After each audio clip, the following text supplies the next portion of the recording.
Well, hey everyone. This is the Valheim AMA, or AMA, however you want to say it, a thing they often do on the internet and sometimes in real life. I'm Dave. I have nothing to do with Valheim, but these two gentlemen do. Do you want to introduce yourselves? Yeah, sure. My name is Jonathan Smårs. I'm a lead engineer and designer on Valheim.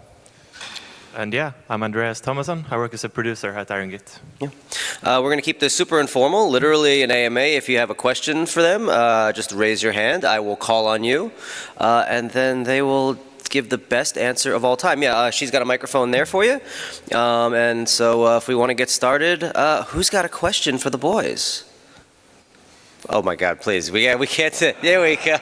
Somebody needs to be first. We can't. We have this room for like an hour. We got to have some questions. Yeah, so you made Valheim in Unity. I found it's quite hard when you really want to build something at scale. You tend to run into issues. I wonder if you have an example of something in Unity you had to work around or bypass to get the game to where you wanted to perform. Scale, you mean like physical size of the map, or do you mean in what regard do you mean scale? Maybe in terms of like player place structures, perhaps? Or? Yeah, so I mean, I don't know if you've seen, but people build quite insanely large structures and cities in Valheim, and of course a lot of people still complain about performance, which is a valid complaint, because the game was never meant to be a game where you build entire cities and everything like that, but people do it anyway. We have definitely spent quite a lot of time optimizing this after the release to make sure that it works and works better and works on the Xbox and things like that. But it's definitely one of the big challenges. And for us being a very small team, balancing, are we working on new content? Are we fixing bugs? Are we optimizing? Are we working on platforms? It's a real juggle. Anyone else? Over there. Don't worry, I've got some in case you people don't have enough questions. That was great. So Valheim turned out to be quite a popular game. A little bit. What do you think is the core reason why it succeeded?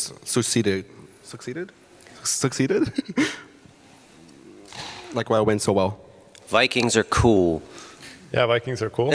And also, if you ask anybody at the office, there's going to be 10 different answers from every person. I think it's anyone's guess. We don't have any metrics in the game. We don't have like any way to really tell in what way things happened. Personally, I think it's a combination of all of the above and a list of like 50 different smaller things that work together in tandem. I think one of the big ones was it's a nice game to hang out with your friends and not just kill each other. And it happened during COVID, where people were kind of stuck in their apartments, in addition to a number of other factors. Like, for example, I think pricing is a big thing as well. It's fairly low priced, so it's an easy buy. Anyone else? What do you got? Over there. Hey, unfortunately I didn't catch the talk earlier, so you might have already covered this, but was early access the plan from the start, or was it something that was a thought that came later, and then why did you guys decide to go with early access? Yeah, so we weren't there like in the very beginning. We just joined as soon as it hit early access. But it was founded by Coffee Stain Publishing. So Richard, our founder, he needed some money to make sure that it was being fueled. But the idea was that it should be early access because, yeah, he needed to get some more money getting in there. And didn't expect it to blow up as much, but yeah. It was like an early way to evaluate, is this going to be a game that we should keep working on? Should we finish it up? Like the expectation was like 20 or 30K, I think, sales. And if that happened, then that would be like kind of finish the rest of it quickly and move on to something else. But obviously it went a lot better. So we spent a lot more time with a few more people working on it.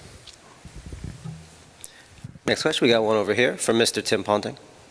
No pressure, Tim.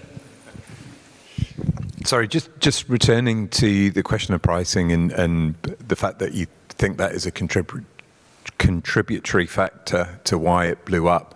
How did you settle on that price point? Was it like, well, it's lower than that and higher than that, or was there a science to it? Did you kind of do any kind of comparison with other titles? How did you make that decision that a lower price point was right for it? Yeah, so most of that work was done by Coffee Stain, but I think so I can't speak for them completely, but like finding like this is what we think it should be at and going a little bit lower than that. But also a funny detail there is that it was set at $20 US, but then it was translated over to 16.8 euros, and that was noticed a bit late, so it was too late to actually change the price to release. And then after you release, you don't want to immediately change the price either. So you could also you could calculate the millions that were lost on that conversion, or you can think that, well, actually that could have been a reason why people who were a little bit on the fence would see like, oh, this is so cheap, I don't even have to wait for a sale. And I do think a lot of indie games, even though they're definitely worth a higher price for what you're getting, like value-wise, it's such a competitive market, and people have, I mean, hundreds of games in there that they haven't played yet. They have wish lists like with hundreds of entries and everything. So I think really getting by, not becoming just a wish list, but actually becoming like an instant buy. And also it was so cheap that you'd just be like, oh, I'm going to buy this for my friends because I want them to play it. Multiplayer obviously being another big factor here. Over here. Just staying on the price thing, do you think you'll, because you haven't changed the price, right, since early access launch, but do you think you will when you go 1.0, or just leave it as it is? Yeah, we'll most likely make a small bump in the price once we hit 1.0. It will make some sense, we would say. So yeah, I don't think it will be much, but just a tiny bit. Yeah, and you can. Yeah, I mean, it's something we do with our games. All of our games are in early access, and we increase the price as you go on because we're adding more to the game, and it also rewards those earliest adopters who are like, hey, you were here first, you got the best price. That's, we love that for you. But it's okay to raise the price of your games. Like, people understand. A very silly Kiwi man once told me, whatever you're thinking of pricing your game, add $5. And that man's name was Dean Hall. And he made a few dollars. Who's next? All the way over there. In the meantime, I've got some I can bounce on you, but you'll go, yeah. So I don't know if this completely applies because you guys aren't out of early access yet, but how do you leave early access? Because there's always more stuff from the communities and everything. I saw it with Baldur's Gate and stuff. There was always having to add more stuff. It's how do you pick a stopping point to go to 1.0? I think for us it's not as difficult. I think for games which are more of a live service, it's a lot more difficult. But then again, that's there's not really a clear line. What is early access? What is live service? And I think a lot of games just want to try to tap into every single thing of these. For us, the game is more it has a clear beginning and an end, and it's quite communicated as well, where we're going to finish the rest of the biomes, so that you have a complete world, and then you'll have an ending. And I do believe strongly that it's important to take that chance of when you get to 1.0, don't just say, oh, by the way, it's done. Actually have a launch, do whatever you can for the launch, and make the game feel okay, this patch, the final patch, 1.0, feels like a 1.0 patch. So you're not just getting, another small update, so that you do get a lot of people to replay the game and start talking about it again for various reasons. But I understand it's a lot more difficult for many games where you just you say 1.0 and then you just keep going anyway. Yeah, I can just add on to that as well. We do have Satisfactory, also published by Coffee Stain. They also said that they will release 1.0 soon. That went on for a few years. So, I mean, we're a few years. I don't know exactly the date, but it's still far in the future, 1.0. But it shouldn't be years, but you never know. I mean, they had a tough time to push it all the way there. I think we'll do too, but we should be fine, I hope. Yeah. So I've got a question. So you guys have obviously been, Valheim has been very successful. How have you guys managed that, and why have you decided instead of scaling up to stay so small? You're only, 14 people at the studio now? That's one person for every 1 million copies you've sold, something like that? How has it been? How have you managed that, and why keep it small? And how do you manage to keep it small with so much content to build? Yeah, I think how should I say, like we want to stay small because we want it to feel like we're a group of friends making games rather than a big company. And adding more people is the most difficult thing you can do in a game studio to keep the culture and to keep the same vibe, I would say. And also, in a lot of cases, adding people doesn't necessarily get so much more done either. And like it would definitely make sense economically to like add more people and just like pump out large amounts of content. And there's definitely a lot of people who think that we should do that, including our publisher. But we kind of want to stay true to what the game originally was thought out to be. So and for that, because of how the game is built and like the graphics fidelity, it makes sense for us to stay small. And how have you managed your success? What have you done with this? Did you guys get a new office? You guys buy some matching Ferraris? Like what have you done?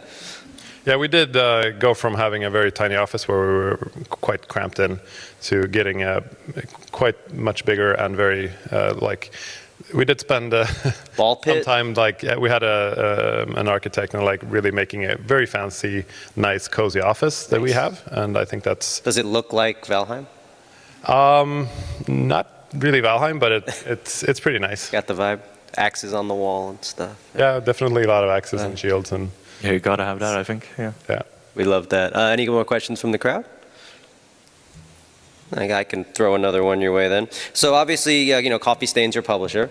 How has it been working with Coffee Stain, and do you have a favorite other Coffee Stain game? Because they've had a whole lot of bangers. Rock and Stone, everyone. Yeah. I think they've been great. Yeah. They're really let us work in our own ways. They're also like 100 meters from our office, so we hang out with them a lot. They're very relaxed. They know what they do. They do it really well as well. And I think they're really good. Well, I would say. It's okay, we could turn the cameras off if you want to say negative things. Yeah, exactly. And they're watching right now. So. Yeah. We love you, Coffee Stain. Yeah. Please don't fire us. Is there so do you guys have a favorite of their other games, whether it's like Satisfactory or Deep Rock or? Yeah, I really like both Satisfactory and Deep Rock actually, but I really enjoy both of them. Yeah, if I have to pick, it'd probably be I gotta go Deep Rock. Okay. Yeah. No Sanctum fans. I love Sanctum. That's a deep cut. It's a cool game. Yeah. Anybody else? We got one in the back. Hey, so something I'm curious about is, by the time the players got their hands on the game, did any like emergent play loops kind of arise that surprised you? Like, did your design philosophy of how you wanted the game to play out shift at all by the time players got their hands on it? That's a good question. I think we've been very good at like staying true to our vision and making sure that we're making the game that we want to create. But I mean, yeah, I'm sure it has kind of shifted a little bit when we got so much player feedback coming our way constantly that we've got to make sure that we really listen to all the people. But I think we're still doing really good at just doing what we want, and then when we get the player feedback, we try to also, of course, listen to them because it's very valuable. But we're not going just crazy. We're trying to find like a nice middle ground, I would say. Yeah, I think one thing that has changed a bit is the fact that it was so successful and that we can spend a lot of time. And then when the time goes by, then the expectations get higher from the community, but they also get higher internally because we know we can add more things. So I think it definitely has grown in, like each update or each biome that we make has grown in size. You can see consider the amount of time we put on earlier biomes. Everyone kind of takes longer time and adds much more content. Right down here in the front.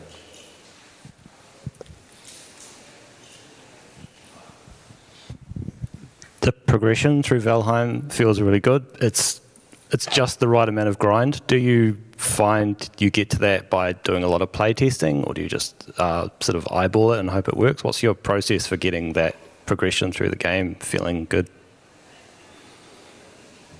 I mean, yeah, I believe Richard, the founder of the game, he just playtested a bunch, took in a few playtesters as well to make sure that he get that feedback from the players. But yeah, I'm sure there were a lot of iterations, and we're kind of still doing that thing. We'll have a talk about it tomorrow, actually. But The thing is that we have like the recipe, like we always check back on Meadows and Black Forest. Internally, we do think that those are ideal when it comes to progression.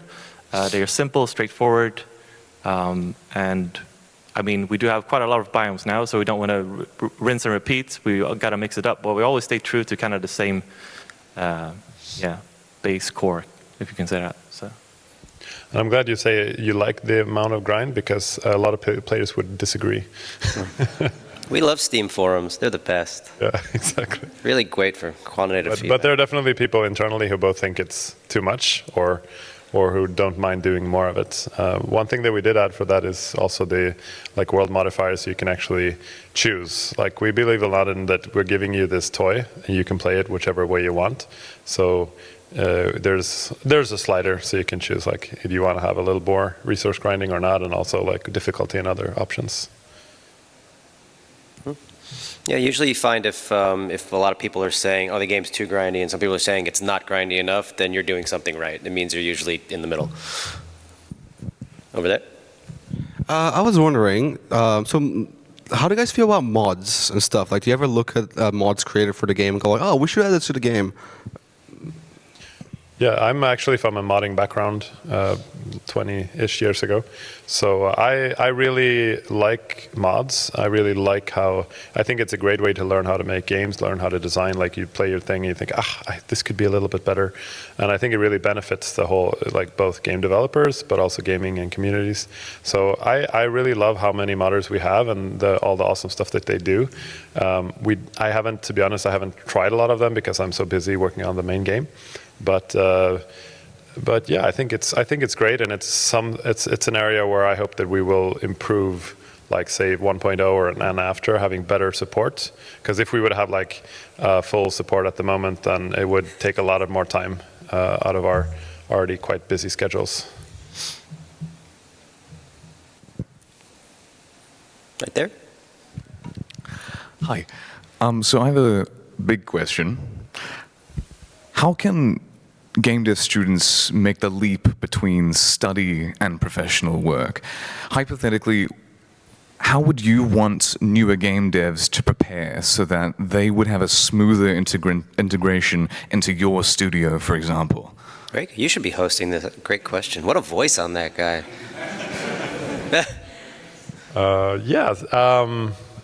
I think, like, as a student or somebody who wants to get into game development, the best thing you can do is do game development. And I think a great example of that is, for example, modding or game jams, where you're actually building real games, which could, like, it doesn't have to be just something really small and crappy. Like, do your best work, do that, and do it multiple times, and you'll practice all of the stuff that you'll be doing at a company. And while at the same time, while you're learning the whole process, you're also building a portfolio. And if somebody applies and you can see that, oh, they have these 10 games, you can play them already here, you just click on them and play them. Then you can see that this person can do all of these things. And of course, that applies to certain professions. So if you're doing art only, you can join other people and do this, or at least you can do the whole process from start to finish. And because the industry works in multiple different engines and tools, it does make sense to learn the one that you want to work at. So if you're like, it's definitely good to know all of them so you can apply to all the different places. But if you know, I want to work on this or that game, look up those engines and try to focus on those, like implementing stuff into the engine. Yeah, I would say what Jonathan said, just get in there and try to make your own games. Kind of depending on what you're studying. Like, if you do study art, make sure that you do have a portfolio, and it's just not like your student things that you've done. Like, do stuff on your free time as well, and just get in there, because the competition is kind of fierce out there, and find something that stands out for you as well, because that will catch our eyes and possibly other people as well, and just try to stand out and have things to show people, and that should make it somewhat easier. But yeah, we know it's very tough to get into game development. Yeah. The amount of job applications that we get where it's just like a paper resume, and I'm like, if you're an animator, where's your reel? If you're a voice actor, where's your VOs? If you're an artist, where's your art station full of stuff? If you're a programmer, where's your itch full of games that you've made? Like, that's what we want to see. Like, it's like, cool, you have a degree, awesome, love that. Anyway, we want to see you make stuff, because if you're going to be making stuff for us, we're going to know that you can make stuff. Anyone else? Another one from me. Love that for me. Okay, so you guys, having been crazy successful, Valheim blowing up during the pandemic, what are some of the craziest offers you've gotten? From, I don't know, have you gotten like movie studios? Anybody reached out to make like toys? Like, crazy offers from, I don't know, Xbox, PlayStation? Like, have you been offered a buyout? Did Embracer come knocking? Like, what are some surely someone was like, I gotta have some of that. TV show, Vikings crossover? I would say all of the above. All of the above? I'm not sure how much specifics I can or should go into on this, but there's definitely been some crazy offers, and in all different directions. Some of them crazy, some of them very exciting. But I'm not sure if I can share all of those details. Can we get like any sort of specific? Was there a TV show or a movie pitch? Was there? I just like that to be no fun. comments really, but That's it.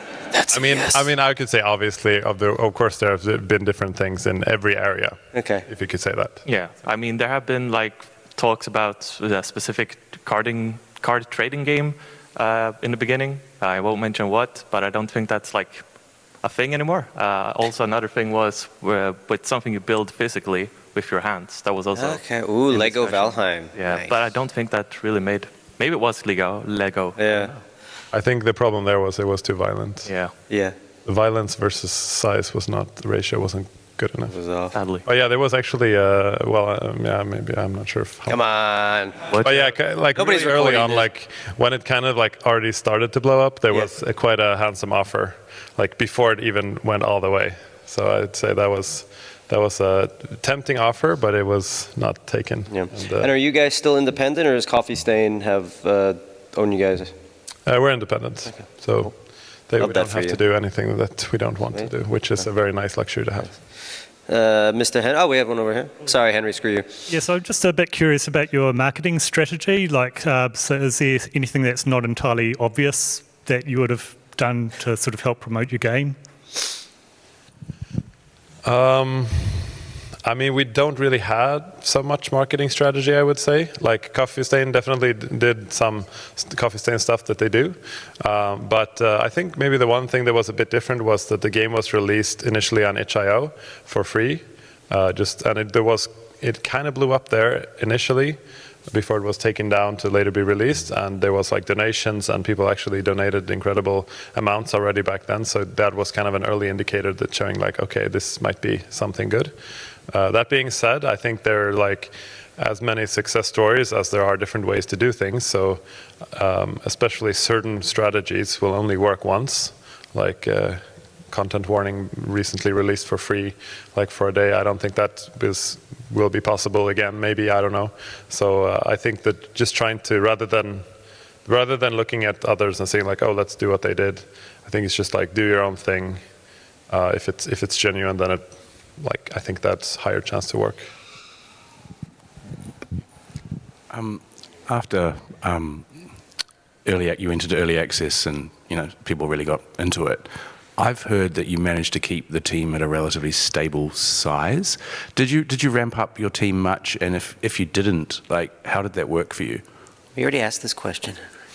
Where were you? Did I? Yeah. Sorry. Can I get the TLDR? Yeah. So at release it was 5 people, and then a few more people we were some of the first hires there. But the team at the company, it's about 14 people, but on the Valheim team, it's still about 7 people. So it's never really grown much bigger than that. And I think it's, I don't know, I think it works well for the people on the team. We're all have many hats, so we do a lot of different stuff. It's something that we both, it's a way that we enjoy working, but I also think it's quite good for Valheim as a game. And yeah, we only try to hire people when we really feel like there's a need for it. So as we grow and have the game on multiple platforms, you have to take care of more and more stuff, and eventually it's too much for one person, then we need to add another one. But that's kind of the way we roll. Or if we realize that there's certainly a part we're missing, then we probably need to look for a person in that field as well. But trying to stay small. Yeah, and one other thing that we do as well is we do have a number of contractors which help us out with, for example, other platforms and music and sound effects and such. Hey. Bit of a more kind of ground level personal question. Away from Valheim, do you guys have like kind of smaller personal projects that you've done in the past that you'd kind of like to share with us or kind of put in front of us while you're here? I mean, I would say a number of us at the studio have personal projects that we work on in the evenings and so on. And I know, like, well, I'm working on a game sometimes in the evenings. I post about it sometimes on my Twitter account. And like Robin, our art director, he's working on a Metroidvania at the moment. He also posts about it, so you can definitely have a look there if you like to see. Like, we post on our personal accounts, we post stuff we work on Valheim, stuff we do outside of that as well. Cool. In the back there. Hi. You've used, I guess, placeholder systems to kind of tease your upcoming content changes within Valheim, which is kind of different compared to like Minecraft snapshot systems. Have you had like good community feedback from that? Because I myself was personally confused when running into open empty areas, and friends were too. But we kind of understood why you guys did it, but it was an interesting decision. Like, was there any purpose for that, or? Sorry, I didn't quite understand the question. When teasing new upcoming content, you had it within the game, just not really usable. Oh, you mean the biomes, like the areas? Yeah, the biomes, the areas, you'd get to a certain point of progression and it's there, but it's not available just yet. Compared to like Minecraft, where you just, every major update, you kind of regenerate a new world and start over from scratch again. You guys went the opposite direction, where you had it pending there and planned for the future. Did you have good feedback from that, or? Haven't really had so much feedback on the biomes, like if you say the empty biomes. Like at release, there was 3 biomes that were fairly empty. I haven't really know if we have so much community feedback to share on that regard, but like generally, we don't add things to the game that are half done, and I think that's a good like principle to have as well when working in early access. Don't have a bunch of work in progress buttons or like missing things. The things that were missing in Valheim that were half done were like the 3 end game biomes. It would take you something like 50, 60 hours to reach that point. So that does go against that in some way, but it's also the reasoning is that you want to be able to continue your journey on the same world that you've been spending all your hours in. So once you update the game, we really don't like breaking save games or forcing players to regenerate the map. Like every time we release an update, there's always going to be like 100 people asking, do I need to start over? Do I need to start over? And we do spend quite a lot of time making sure that you don't need to start over and that we're always backwards compatible. And like do not like to break areas in the game, even though sometimes we are forced to, like certain areas will change a little bit. Yeah, when we released the biome Mistlands, that was one of the biomes that kind of integrates to all the other biomes, and so that was just a whole empty space, which was really chill for players to build in, but that was probably the most player feedback we got on when we released that. And that was because we changed the height map in the Mistlands, and so player bases and structures just fell apart or disappeared under the ground. And I mean, yeah, that was not very popular for the players who have been building there, but we had no choice than to really go through with it. Yeah. It's also something I think we communicate in as many places as we can, that you can do whatever you want there, but those areas might break. Then again, of course, not everybody reads everything, so I'm sure a lot of people haven't seen that. Tim?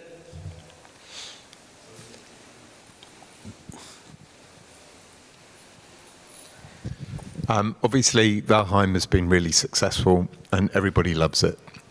But some people don't love everything. What was the worst review that you read and how did you cope with it?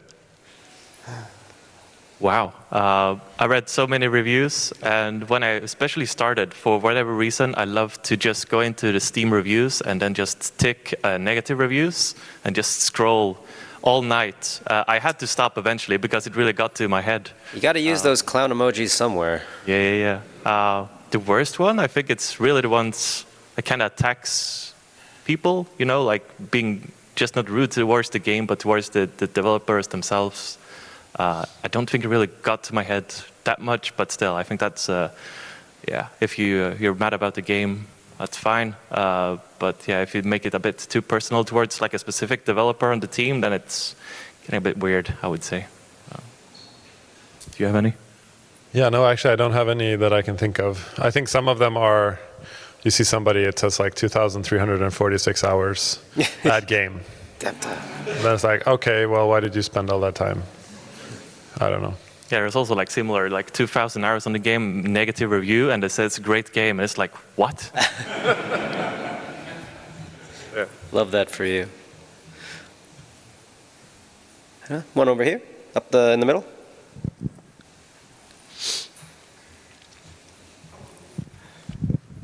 So you're talking about earlier about like looking through the negative reviews and seeing how that kind of affects you, which is in all kinds of social media like Reddit, whatever.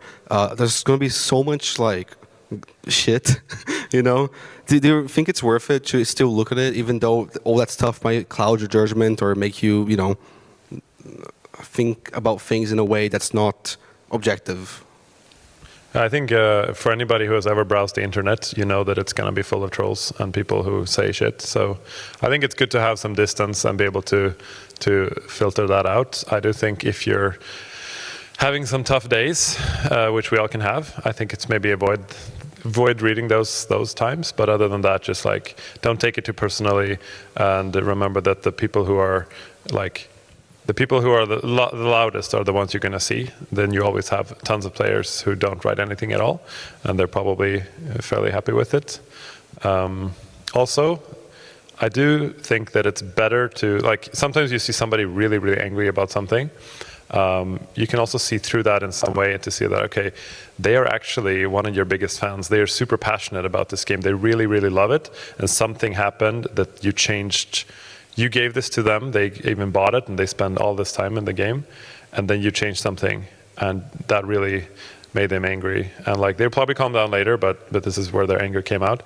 And just try to understand that, okay, it's better to have this passionate player that is actually communicating this to you than people being indifferent and just being like, they don't even care. So I'd rather have very angry and very happy players than none at all.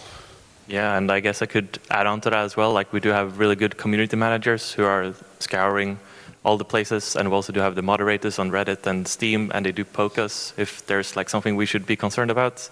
But yeah, not all of us are like on Reddit, of course. But whenever there's something we really need to look at, we're getting poked about it by volunteers as well. So it's really good.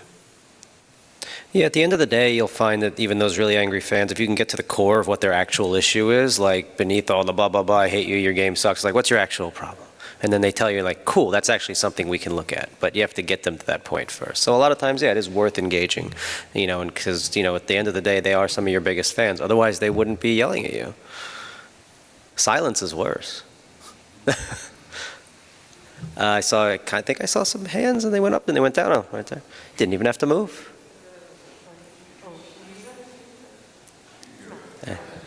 Rock, paper, scissors for it. I'm serious. Hello again. Kind of a very broad question, but I'm very much kind of wanting to get you to know you guys a bit more as developers. What kind of, like, in the future, aspirationally, what kind of developers do you want to be? Kind of, what do you want, not only to be seen as, but to kind of do with your careers and kind of have as your lasting legacy? As a studio or individual? No, as individual human beings. Yeah, well, I guess we should answer this separately. But yeah, I mean, I want to work on games that I think are fun and immersive, and like, it's of course escapism in some way, but like trying to make an experience. Like, I want to make games that I'm missing to be able to play, and I want to make games that are fun for myself to play, but also that's something that I want to give to other people, and that are fun, like the actual development part of them are fun as well. There's like tons of games that I want to play that I would definitely not want to make. So I'm very happy for the other people who are making those. But yeah, that's me. Yeah, my answer is probably quite similar. I would say that if I no longer have fun at work, I would try to find something else. Like having fun and having nice colleagues is the very most important thing for me. And as long as I do have that, I don't really mind whatever I would work with, I believe. I mean, I love to create games. I love where I am right now. But if things would change all of a sudden, I would just try to find somewhere else where I would have fun and nice colleagues because, yeah, you only live once, right? So. Yeah, I would also add that, like, for me, a goal would be to be able to work on the stuff that I want to do, and of course do things outside of work as well. But other than that, I don't personally feel that I need to make a huge success or that it has to be broad enough to go to every market. I'd rather make something that I really like for a small niche audience, and that hopefully there are enough people who like it that I can continue doing what I'm doing. It's the dream. The man with the cool voice. We're all waiting. Hi again. My next question is, what are the unexpected costs of launching an indie studio?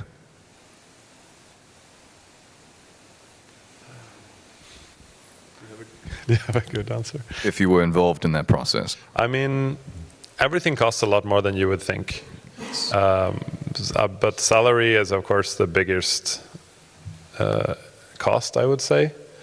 Depends on which part of launching the studio. Do you mean like launching a game or establishing the studio or building it physically? I mean, there's remote studios as well.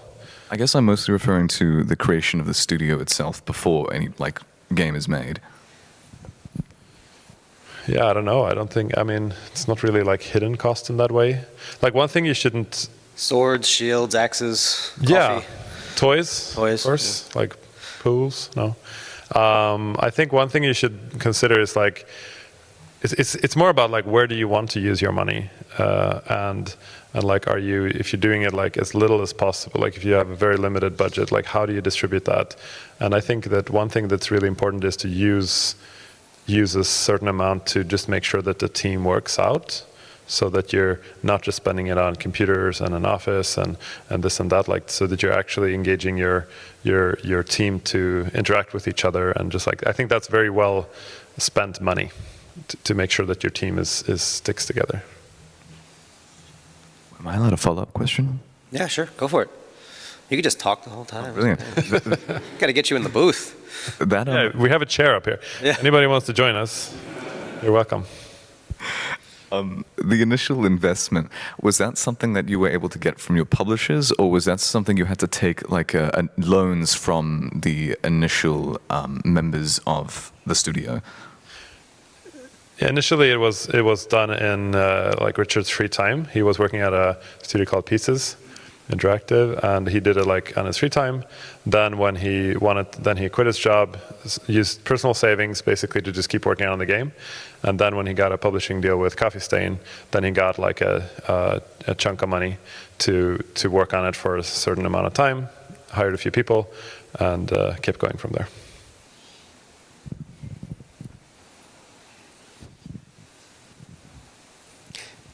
In the back there? Hi, how do you make a game that you want to make when you can't play it because it takes so long to experience it like a player would? Like how do you determine that that's actually going to be a fun experience when you can't experience it yourself? You mean Valheim or Yeah, in Valheim, sorry.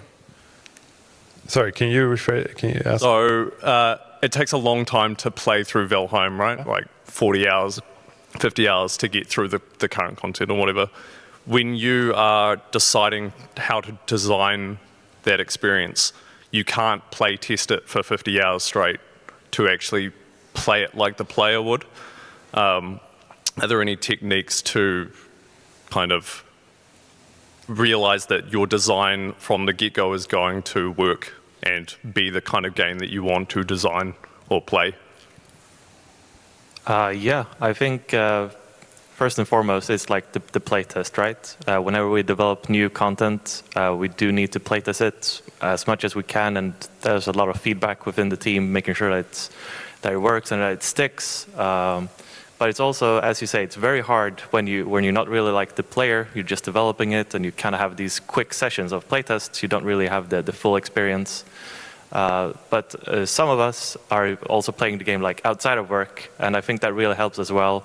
And whenever we do have playtests at the studio, we also try to make sure that we're really looking at the game from the player's perspective. I think that's something you should always remember. I know it's easy to just play as a developer and just cheat your way through, but we do try to avoid that as much as we can and put ourselves in the player's shoes and play it from there. Even though if it takes time, it's worth it. So. Yeah, actually, I did a talk about this just last week at another conference about how, like, developing tools. If you have too good of tools, you're spending all your time just building the game in the editor. And, like, in theory, if you had the best editor ever, you would never actually have to start your game, and you could finish the whole game. And I do think it's so important to keep playing your game. While you're developing your game, and you're not getting stuck in actually playing it, maybe that's a sign that it's not quite fun yet. But if the opposite is true, where you just end up like, I'm just going to test this thing, and then you look at your time, oh, I spent an hour playing it, then I think that's a good sign. Any other question? We got another one over there. We got one down here.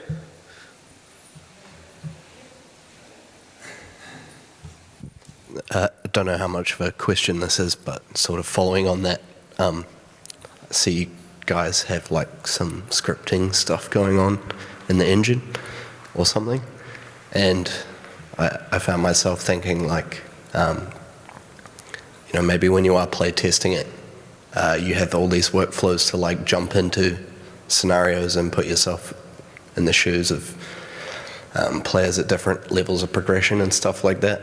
I don't really know what my question is, but is there like a lot of workflow around developer scripting stuff? Yeah, so a little bit the same as I was saying there. Like initially, there was very, very few tools to jump in and come to a certain point in the game. There were definitely like a few cheats and so on, but one of the things that I think, as an example here, for those of you who have played the game, there are like random locations throughout the game, like with like little half-broken houses and stuff. And the guy who makes those, his name is Eric, really cool guy. He had to like boot up the game, regenerate the whole world, walk around, and find them in the forest. And it could be like, this map is huge. It could take him such a long time to do this, and he spent so much time actually looking for them. And I mean, even though that sounds crazy, it also gave him the player experience of, oh, there it is. Ooh, that's cool when it like shows up between the trees there, or it's at the mountain base or something like that. So I think that really gave a lot of like this like tiny little polish that makes it feel better. Because later on, when I realized that he was doing all this work, and I was like, you're wasting so much time, I made him a bunch of tools that could make this go faster. So you can do it in the editor, or you can like just teleport around in the world. And I do think it makes sense to have good tools. It's just, I think, like, it's like you're saying, it's really hard to know, like, what is the balance of, like, just cheating yourself into position and doing the thing. So, yeah, I'm not sure. Yeah, that was the question, but. I think we had one back there.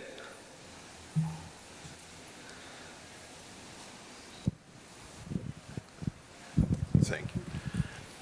This is kind of following in the vein of the recent questions, and it might be a bit of a stupid one, but you mentioned a lot about like having fun at work. Like, how do you guys have fun at work? Is it more about like getting everyone involved with the creative decisions or directions?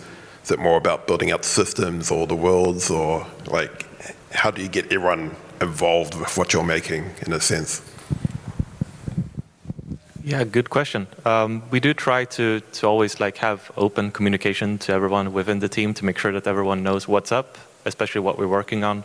And so when we have early ideas, like right now we're working on Deep North, the next content update, we try to keep the communication open as well, and so people can jump in or just know what's up, and if they have ideas of their own, they can also just jump into the chat and give their thoughts or opinions. But yeah, also just like having fun at work, that also means to us like having fun during the breaks, right? Having fun when we have the lunch, having fun when we have the coffee. Me and Robin, our colleague, We are way too silly at work. Like people can't even stand us. I know people just walk away sometimes, which is fun and sad, I guess. But I think that's kind of the way of having fun as well, right? You gotta just be a bit crazy at work between the work hours as well. So. Yeah, I agree. Doing other stuff than just working can be outside of work hours as well. Like hang out on the weekends and do some stuff too. It's also good to do other things with other people, but it's definitely good. Questions? Over here again. Hey, one of the things that I've noticed when working in a team, even with like 5 people, 2 programmers, it's especially with code, is the amount of stuff that's happening, and it's just really hard to keep a track of all that's happening, and you're just not in sync with all the other members, you know. And I imagine with a team of 14 people, this must be like even worse. Like, how do you keep in sync with other members and just make sure that you are all on the same page when making stuff? Communication, but it's very hard, so we're not always in sync. Yeah. But I think the more time you spend like actually hanging out with people, talking to them, the better. But it's of course a fine balance, and it's something that I would say it's probably the hardest challenge for every studio is getting the people to work well together. Yeah. Yeah, and we haven't like reached perfection there either. But when we do, we have like a hybrid solution at work. So if we're working on Discord, we try to be in open voice channels, and so like anyone can jump in and just listen in. Maybe they're not a part of the discussion, but just listening to what's being discussed is quite nice. And we do try to have like some weekly or bi-weekly syncs as well, a little bit on like when we have come up with something, a new idea. We try to pitch it to the whole team to make sure that everyone are on the same page and like, this is what we're gonna do, this is how it's gonna work. And then along the way, it will most likely change a little bit, and we try to update people on that as well. But that's kind of the way we do it. How are we doing on time? 5 minutes? 10 minutes? 2 minutes? Oh. Can I sort of follow up on that with something a bit more specific? Like, what are your best tips for visual cohesion and consistency between multiple artists? Yeah, we are luckily in that regard, we are basically two artists on the team. So that's difficult, but I would say like one of the most important things with visuals, in my opinion, is that it's like an even art style, and that things aren't popping out, like having the same amount of fidelity in every area. Not that it's perfect in Valheim, but I think that's what's, even though it's a low fidelity game, it still can look pretty because you don't have one thing much more higher detailed. But there again, that's a skill that as an artist you really need to learn, to not just be able to do your own art style, but to be able to match something. And I know like if you're a larger team, and sometimes it makes sense to have like to create a style guide, like that's an art director thing to do, to really specify it in some cases. Like you can have a document for it, or if people are good enough at it, you might not need to. All right, I think we're almost out of time. I'll ask you a softball question. Why New Zealand? Why'd you come down here and visit us down here? What was, thanks. Yeah, I mean, New Zealand, always wanted to go to New Zealand, and we met a really friendly guy called Tana a few years ago at GDC in San Francisco. And then we got to hear about NZGDC, and we thought that would be cool to go there sometime. Sweet. Love that. I guess we'll finish on, well, what's next for Valheim, and where can people find you? Yeah, so we're working on the last biome. It'll be released together with 1.0. We probably will have another patch somewhere in there maybe as well. We recently, just a few days ago, released a new patch with a bunch of like quality of life stuff. Yeah, and if you want to reach me, don't have anything up on the screen here, but I'm on Twitter and an email I also have. But yeah, it's Jonathan at irongate.se, or it's Twitter JSMARS. Yeah, I mean, I'm also on Twitter, and I do also have an email.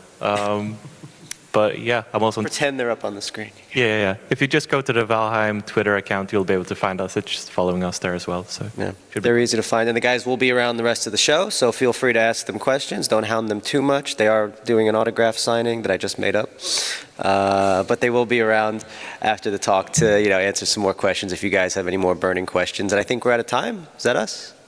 Cool. Thanks for coming, everyone. Thanks for your questions, and thank you guys for coming down here and answering all these questions and the other talks you've given, and for making Valheim. Thanks for having us. Yeah, thanks.